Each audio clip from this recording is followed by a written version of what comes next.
Welcome back to the Hitting the Turnbuckle podcast. This is the Monday Night Raw review show. Raw going off the air not too long ago in America in what was, I would say, a quite a boring episode of Monday Night Raw. I know this was taped after last week's show, excuse me. So I kind of get that there was not saying the effort wasn't put in, but it just felt dull. There was a lot of backstage stuff going on. There wasn't too much in-ring action, lots of talking. But again, being a second Raw taping straight after the first, not that you give it leeway, it doesn't deserve it. They still should put on a great show. But I just felt that, this was another week of 2 hours that didn't really hit. But like I said, they are over here in the UK right now.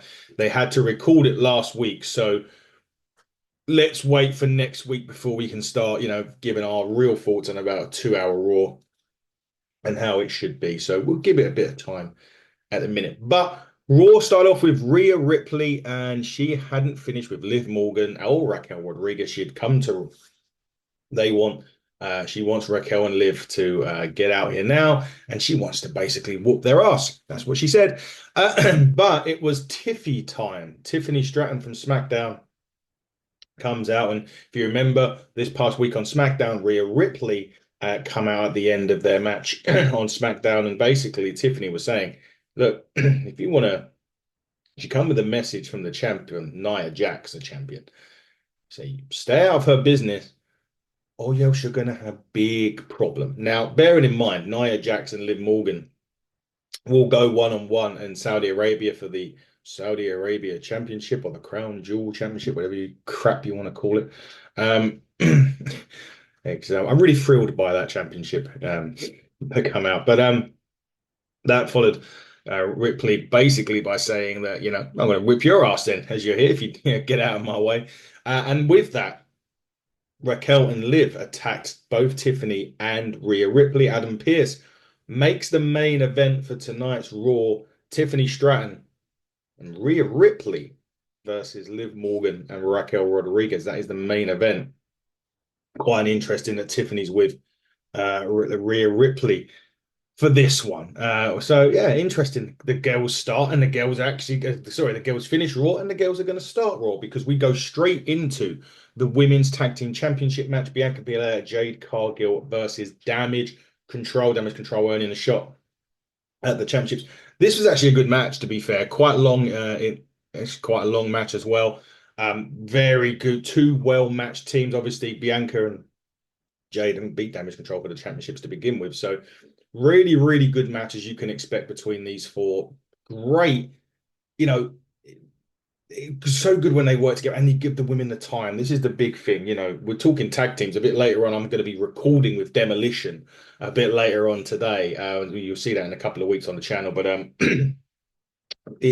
tag team wrestling, they're kind of showcasing it more now. Obviously, potentially this coming Friday on SmackDown, the WWE debut of the Motor City Machine Guns as well. So tag team divisions looking pretty good right now. This match was, as I said, really good between the four. However, Metaphor get involved again, and this time they were sitting outside of ringside in the crowd, and she Lash Legend smashes Io Sky with a forearm, which then causes Bianca Belair to suplex her in off the off the ring apron and turn it into the KOD. And wins the match for Bianca and Jade. Like I said before, when I've said this before in a few shows, I wasn't expecting titles to change hands on this one. Not quite sure who's going to take the championships off of Bianca and Jade. It's quite maybe Liv and Raquel eventually when stuff calms down with Rhea. Maybe that could be an option. And it kind of works well. But really, I don't know. I don't know who's going to take those championships off of Bianca and Jade. But they retain on Raw. And potentially more stuff happening on NXT, perhaps. Obviously, Metaphor getting involved. Is that gonna start a feud with Damage Control coming up on NXT? We'll have to wait and see. Talking of tag team championships, we know full well that Finn and JD McDonough have hardly defended the tag team championships. I think the New Day was the only one so far, and Adam Pearce was backstage. So was JD McDonough and Finn Balor, and Finn's on about when he's getting his rematch with Damian Priest. And Adam Pearce, like, that's not going to happen. No, that's not going to happen. You guys have got an obligation to defend your Charles. Jesus, Adam Pearce, where have you been the last 150 days? Yeah, they've got an obligation to defend the championships, and they defended it once. Why? Yeah, cool. Great. Well done for thinking about it now. Nevertheless, he's setting up a tournament to crown a new number one contenders for the tag team championships. Finn walks off in a strop, Liv and all that come in and go, how did that go? It was like, not good. And she introduces Raquel to the team, to the rest of the Judgment Day, Bar and Finn, and basically saying we can concentrate on keeping our titles now, which was, probably right. We had a vignette for American Made, and then we had another promo, Braun Breaker coming basically saying, why did I turn my back on Jay? And it's not complicated. You walked into the biggest lottery in a life a few weeks ago when you got champ, when you won the tournament. He marched down to the ring, he shook your hand, told you congratulations. That's all out of respect. But he didn't think that Jey Uso respected him as champion, which is interesting. And the other interesting thing that he said at the end of this match is that he's coming back for the Intercontinental title. In the segment was he's coming back for the Intercontinental title. And the beautiful thing is his family can't save him. Now, more on that later on Raw. There is another segment with Jey Uso, potentially in family, which it leads to perhaps what's going to happen here and maybe what's going to happen later on down the line. But we move into yet another segment, guys. And this is my big thing about Raw. It is now 2 hours long. I get that it's taped from last week. I get it. It's not a live Raw, so you kind of maybe not put the effort in. But come on, this is now you're sitting here nearly at the end of the first hour, and you're saying, "Well, where's wrestling? Where is that?" And I get it. Storylines have to be built as well. Totally understand it. But come on now, this is Bronson Reed's segment with Adam Pearce. Adam Pearce was like, I appreciate your time, Bronson. And the reason I called this meeting is I simply need to make sure that you and I, and he was like, Bronson Reed was just like, let's get down to business, which is really good.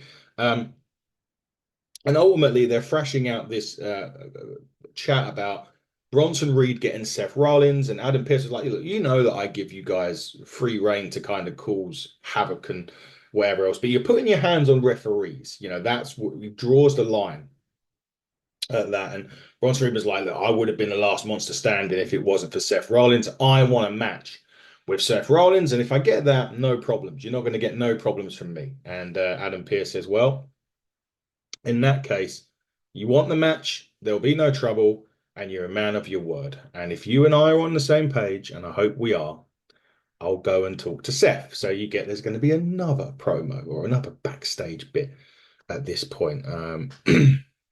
So he goes off and, he goes off to talk to Seth. And Bronson Reed was like, but don't keep me waiting too long. We finally got another match, guys. Wow, another tag team match as well. The Alpha Academy are in the ring, Otis and Tozawa. Lights go out. It's the return of not the Viking Raiders, everybody, the War Raiders. Eric and Ivar making the comebacks through serious injury for both of them, guys. So good seeing back. No Valhalla. I think, if my memory serves me correctly, Sarah Logan Valhalla is pregnant again. I'm pretty sure I'd read that months and months ago. I could be wrong. But anyway, come back, War Raiders. Thank Christ for Triple H's book in there to bring back the War Raiders of the Viking Raiders. They look like they've I don't know, it's because I haven't seen them in a while, but they do look like they've, sort of slimmed down a little bit. And I'm not saying they were fat, but they were, bloody fridges. But they looked a lot more leaner. And they look good, to be fair, Eric and I. But it's great to see them back. You can imagine this didn't go on massively a long time. The Viking Raiders obviously coming back and, wanting to get into the thick of it, so to speak. And it didn't take too long for them to pick up the victory. With the fallout on Raw this week, Viking Raiders, they were never not going to win their return match again. Not saying that it was obvious. It was just, when you come back and if you're serious about building the tag division. The name is the clue is in the name. It tag, right? You need people that have been tag team champions, proper tag teams, not this. We'll just throw Z and Y together and hope for X and all of that sort of stuff. And it works very rarely. You'll get a thing like the Bar, Sheamus and Cesaro, and that worked, right? That was just two guys put together, and it just worked. It was perfect. Otis and Axel Tozawa. No. American Made is a prime example. Creed Brothers, perfect. They work, they're a tag team. Chad Gable can work with either or as a single because Chad Gable, when he came in, was American Alpha. That works perfectly. But the tag division there, then you've still got the New Day to a degree, you know. Again, New Day was another one. They put two and two together and they did get four. And luckily enough, the New Day worked and it's been going along for so long, maybe not too much longer. But you know, bottom line is that you'll get lucky. But if the tag division is going to be taken seriously, we need tag teams, not just, as I said before, luck of the draw and getting thrown two and two together. So looking that way, and great to see the War Raiders back. A big, big addition to the tag team division because they are a simple tag team which works. So fantastic to see him back. Great with a win. They'll probably be in the tag team tournament to crown the number one contenders, and I don't know if they'll win, but we will see. Now we go to Seth Rollins. Of course, Adam Pearce has said that he would go and talk to Seth Rollins. Seth Rollins was like, he needs to have the match. You know, he's not worried about injuries and stuff. That's what you sign up for, right? It's just part of the game. And he was saying like he's at top of the food chain and he needs to show why. And you're going to get people like Bronson Reed that are going to come on and try and take you down. He was like, hey, well, I've done it. And he even said to Pierce, you've done it. You know, you were all there, you know.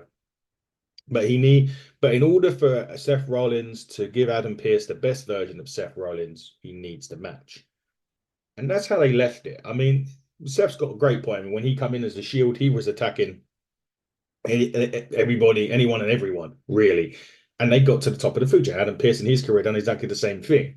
So Seth's right with that. He's dead right. And you know, there is no doubt about that, and no doubt that that is the correct. Bronson Reed is trying to make a name for himself, and he's going after the top gun in the WWE, not the champion, but you know, someone that's been there, seen it and done it. So Bronson's getting his chance to shine. And actually, my opinion on that is that match is going to be far better than what people think. Bronson Reed is brilliant. I think he's great, and he's got the impactfulness, but he's talented. There's no doubt about that. And you know, Seth working with a bigger guy will work. Seth's a great worker. There's no doubt that he can give it a go with anybody in there and will make it a good match. But Bronson Reed is far better than what people maybe you haven't seen him enough. Maybe that you just don't like him. These things happen, right? But Bronson Reed is far better than what a lot of people think. And this match will be far better when it is made than a lot of people will take credit for. That's for sure. Well, at least I hope it will be. I don't see any reason why it can't be a really, really great match. You know, we'll see. I would imagine it's going to be Saudi Arabia, maybe, or it could just be on a random Raw. Saudi Arabia, what we got? 3 weeks, 2 weeks till Saudi Arabia, something along those lines. So it could happen. It could happen at Saudi. Obviously, we've got the two championship matches on there. The women's tag will probably be on there as well. Maybe the men's, maybe not. Maybe not Saturday. WWE at the moment are doing these sort of 4 or 5 match card pay-per-views, but giving the matches time, and I love that. I think that's great, to be quite honest with you. So we'll see when that match is happening, but Adam Pearce is definitely taking it under consideration. So it'll probably be signed next week for the match. But it should be a really, really good match. And I really want to see Seth Rollins and Bronson Reed. And I do hope, even though Seth Rollins will probably come out victorious overall in the feud, I do hope that Bronson Reed cements himself as one of the top heels on Monday Night Raw because that's where he should be. And that's how good he actually is. So hopefully that's where they go with it. We'll have to wait and see whenever this match is signed for Raw or for the pay-per-view, but we'll definitely see.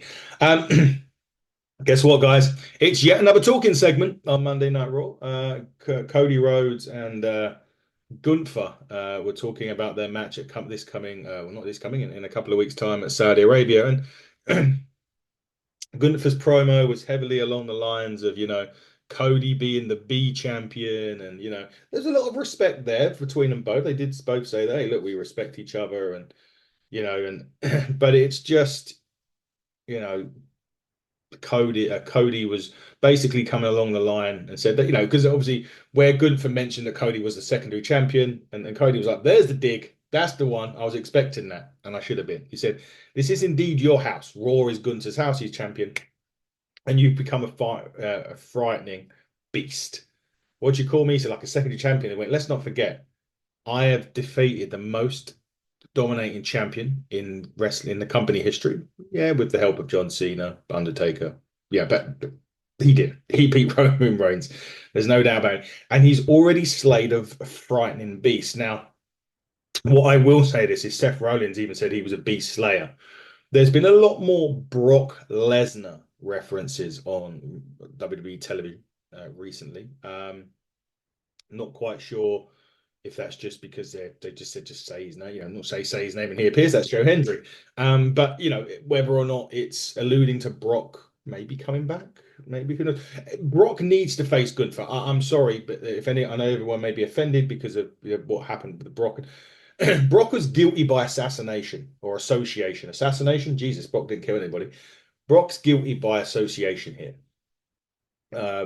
Yes, there may be a few things there, and I know, what's happened, but let's face it, Brock isn't the one that was doing all the stuff with Vince. Brock just like, yeah, I like her, and blah blah blah, but nothing actually happened there with Brock Lesnar. Let's get that straight. Stuff was going on with Vince and everything, which is all taken care of by the courts. Brock hasn't actually done anything wrong, maybe other than agreeing to cheat on his wife. But yeah, is that warranty of the sack in WWE? No, of course it's not. So obviously we have to be mindful we don't know the full story about that. So, but what I'm saying is Brock needs to face Gunther. At some point, Lesnar needs to come back and face Gunther. That is my opinion on that, and that won't change. So, but nevertheless, Cody and Gunther will collide in Saudi Arabia in a few weeks for the Crown Jewel Championship. Yeah, we'll see which superstars. Never first time ever though. First time these two have ever gone one on one, which will be interesting. Will it be without interference though? That's going to be the big question. I'm not too sure it will be. I think there will be some kind of shenanigans going on in that match. Saw a vignette for Dragon Lee. Haven't seen him in a while. Fumbled him big time. Send him back to NXT, in my opinion. What was the point in bringing him up? I really don't know. Again, I don't mean that horribly, but I just don't know what the point was of bringing Dragon Lee up. You've done absolutely nothing with him. These call ups should only be good when you've got a story ready and you've got something ready for them for 6 months, for say even 6 months or more, when you can actually build towards something rather than just, yeah, he can go up and take on Angel Garza and SmackDown or draft him to Raw. He can do fuck all and sit at home, or he can just sit in catering or whatever. And, it's not great because Dragon Lee is really talented. And if you watch his stuff down in NXT, you'll see how talented he is. He's never really had the opportunity as such to do it on Raw or SmackDown. And it was just a pointless call up. If you're not going to do anything with them, why bother calling them up in the first place? Just makes zero sense. I get the whole freshen the roster up, and I get that. But what's the point in freshening the roster up if you're not going to use them? Makes zero sense to me. Anyway, we get on to another match, guys. They've stopped talking for 5 minutes. Literally 5 minutes. As Braun Breaker takes on Kofi Kingston. Was a bit longer than that. Just Braun Breaker, Kofi Kingston. Xavier Woods at ringside for this. Xavier Woods didn't really get involved in the match, so that's a good thing. We still don't know where they're actually going with this New Day stuff. Are they going to split up? Are they not? I've said it every week that we've been talking about it. It's too late, in my opinion, to split up because it's not going to do anyone any favors. They should just keep it together and just let them have a bit of fun. In my opinion, Braun Breaker unsurprisingly won this match. Braun wants his rematch with Jey Uso.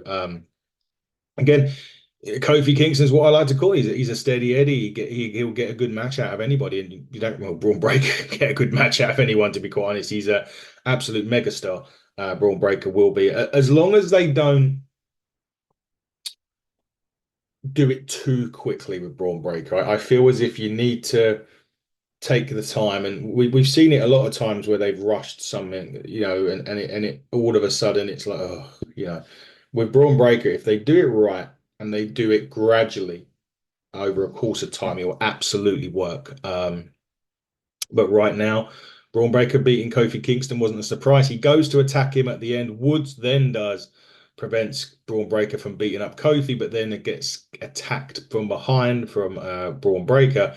And then when he's preparing to set up a spear on one of them, Jey Uso comes out to the ring, makes the save, super kicks Braun Breaker, hits him with the spear, and Braun retreats. So Jey Uso making the save for Braun Breaker. That match will be made official very, very soon, and I'll tell you when and where the match will happen, and it will be for the Intercontinental Championship.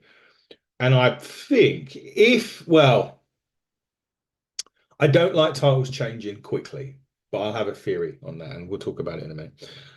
Backstage for yet another talk segment. Rhea Ripley basically splitting up with Damian Priest. It's time for them. It's time for him to start focusing on the world, getting back the World Heavyweight Championship.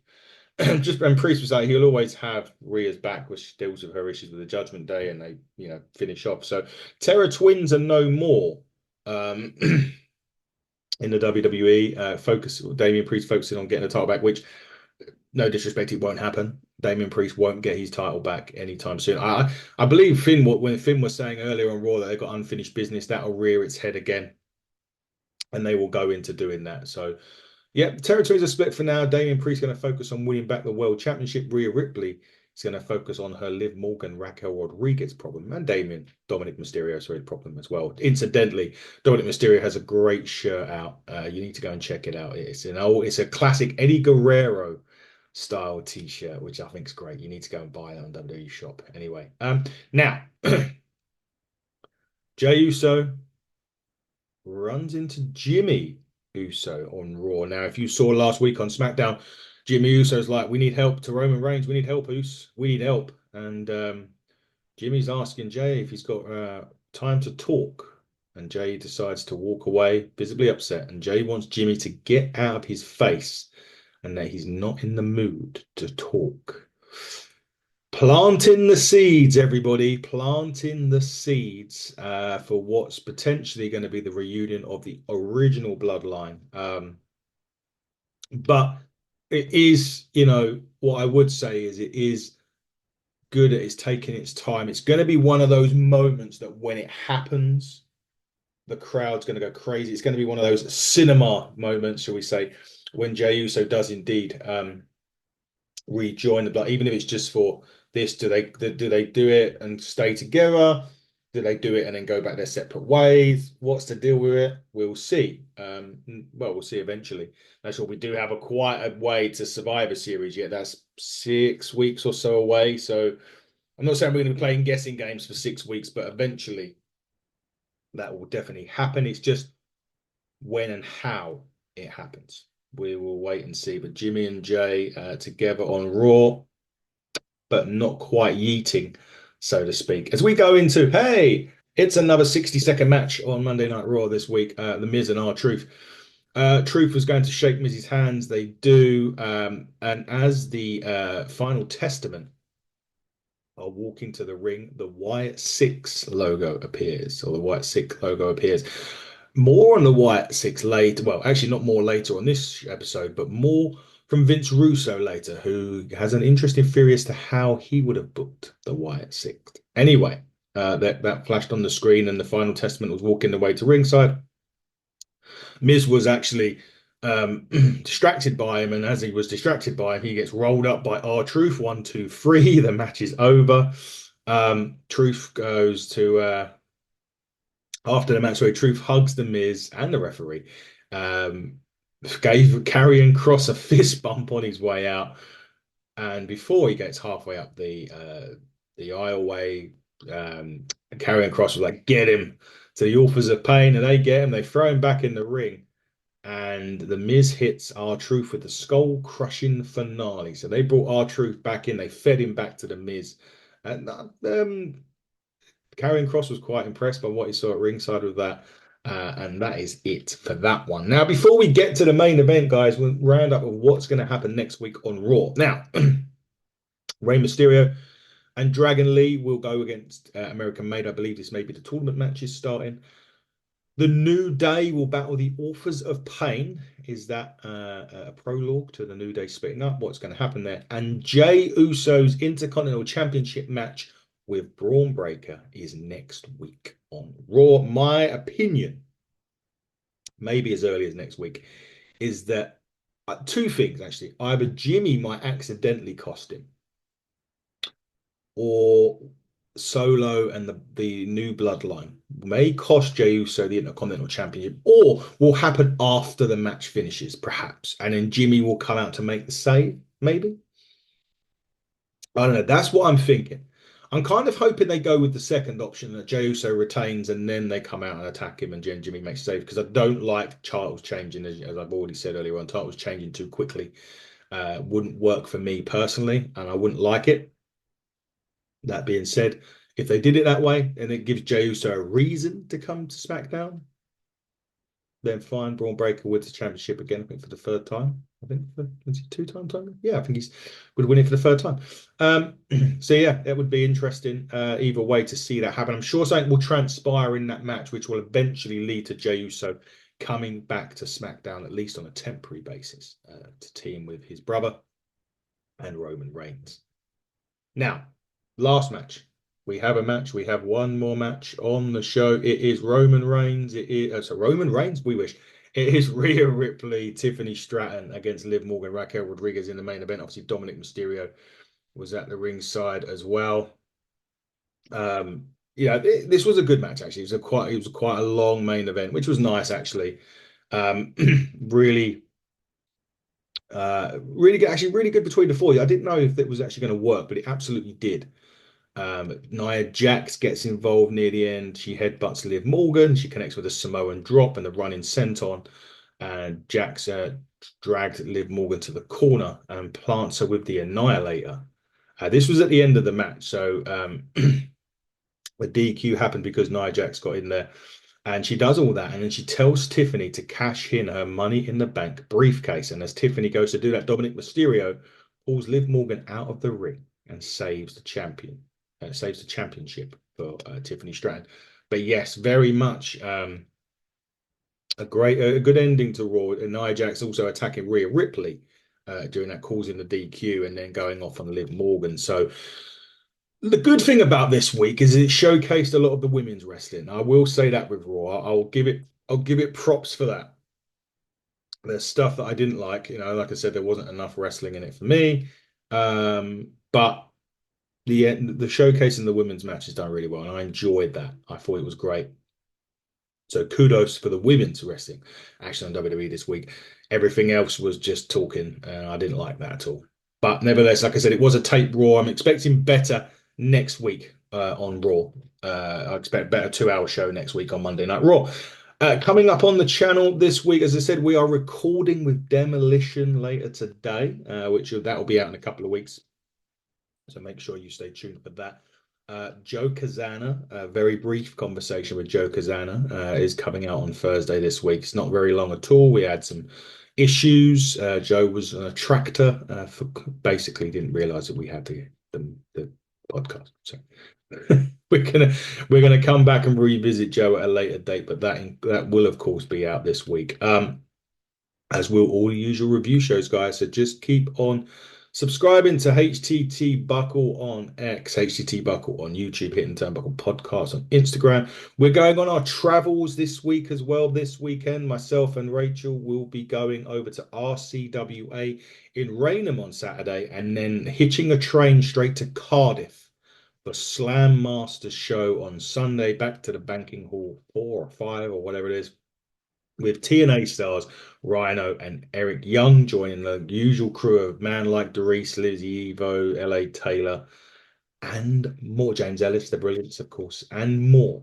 So we look forward to seeing that. We look forward to seeing all the action this week. We look forward to our interviews, and we look forward to you looking forward to watching us on the Hitting the Turnbuckle podcast. But until next time, everybody, buckle down, stay safe, and goodbye.